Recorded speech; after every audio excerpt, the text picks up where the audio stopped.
సాధారణంగా ఏ ఇంట్లో అయినా భగవద్గీత, రామాయణం, మహాభారతం లాంటి గ్రంథాలను ఎంతో భక్తితో పూజ గదిలో పెట్టుకుని చదువుకుంటారు.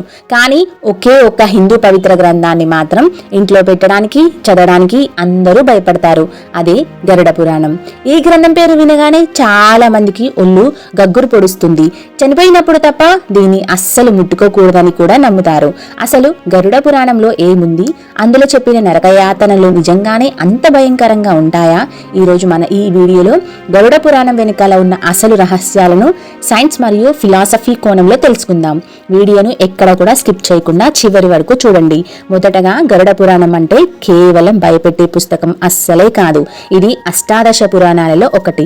సాక్షాత్తు శ్రీ మహావిష్ణువు తన వాహనమైన గరుడికి ఉపదేశించిన జ్ఞానమే ఈ గరుడ పురాణం. గరుడు స్వామిని ఒక ప్రశ్న అడుగుతాడు. ఏంటిది అంటే, స్వామి, భూలోకంలో మనుషులు చేసే పాపాల వల్ల చనిపోయాక వాళ్ళు ఎలాంటి నరకయాతనలు అనుభవిస్తారు? అసలు ఆత్మ ప్రయాణం ఎలా సాగుతుంది? దానికి విష్ణుమూర్తి ఇచ్చిన సమాధానాలు సమాహారమే ఈ గ్రంథం అన్నమాట. సరే, అసలు విషయానికి వద్దాం. దీన్ని చూసి జనాలు ఎందుకు అంతగా భయపడుతున్నారు అంటే, ఎందుకంటే ఇందులో వివరించిన 28 రకాల నరకాలు మరియు వాటిలో వేసే శిక్షలు వింటే ఎవరికైనా గుండె ఆగిపోయినంత పనవుతుంది. ఉదాహరణకు కొన్ని శిక్షలైతే చూద్దాము. ఒకటొచ్చేసి తామిశ్రం అంటే ఏంటంటే, పరస్త్రీలను లేదా పరపురుషులను మోసం చేసే వారిని చీకటి నరకంలో వేసి స్పృహ తప్పిపోయేలా కొడతారనమాట. ఇటువంటి శిక్షని తామిశ్రం అంటారనమాట. ఇంకొక శిక్ష ఏంటో తెలుసా? కుంభీపాకం అంటే ఏంటో తెలుసా? మూగజీవాలను, పక్షులను హింసించి చంపే పాపాత్ములను మరుగుతున్న వేడి వేడి నూనె బాణిలో వేసి వేయిస్తారంట. ఇటువంటి తప్పు చేసే వారికి పడే శిక్ష పేరు ఏంటంటే కుంభీపాకం అన్నమాట. ఇంకొక మూడవది చూద్దాము. మూడవ శిక్ష ఏంటో తెలుసా? రౌరవం అంటే ఏంటో తెలుసా? స్వార్థంతో ఇతరుల ఆస్తులను, పొలాలను లాక్కునే వారిని రురు అనే భయంకరమైన జంతువులు పీక్కు తింటాయి. సో దీని పేరే రౌరవం శిక్ష అన్నమాట. ఇటువంటి శిక్షలు ఇంకా చాలానే ఉన్నాయి. సో ఇటువంటి శిక్షలు విన్న తర్వాత ఎవరికైనా భయం వేస్తుంది కదా.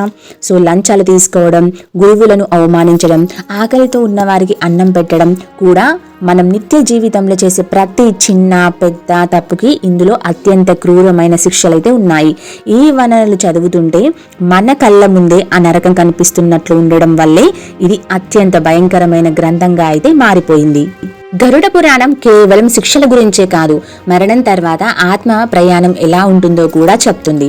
మనిషి చనిపోయిన తర్వాత యమదూతలు ఆ ఆత్మను యమలోకానికి తీసుకువెళ్తారు. ఆ ప్రయాణం దాదాపుగా 47 రోజులైతే సాగుతుంది. ఈ ప్రయాణంలో ఆత్మ వైతరిణి అనే భయంకరమైన నదిని దాటాలి. ఆ నదిలో నీరు ఉండదు, కేవలం రక్తం, చీము, ఎముకలు మాత్రమే ఉంటాయి. బ్రతికున్నప్పుడు గోదానం అంటే ఆవును దానం చేసిన వారు మాత్రమే ఆ నదిని సులభంగా దాటగలరు. మిగిలిన వారు అందులో మునిగి నరక యాతన అనుభవిస్తారని గరుడ పురాణం అయితే చెప్తుంది.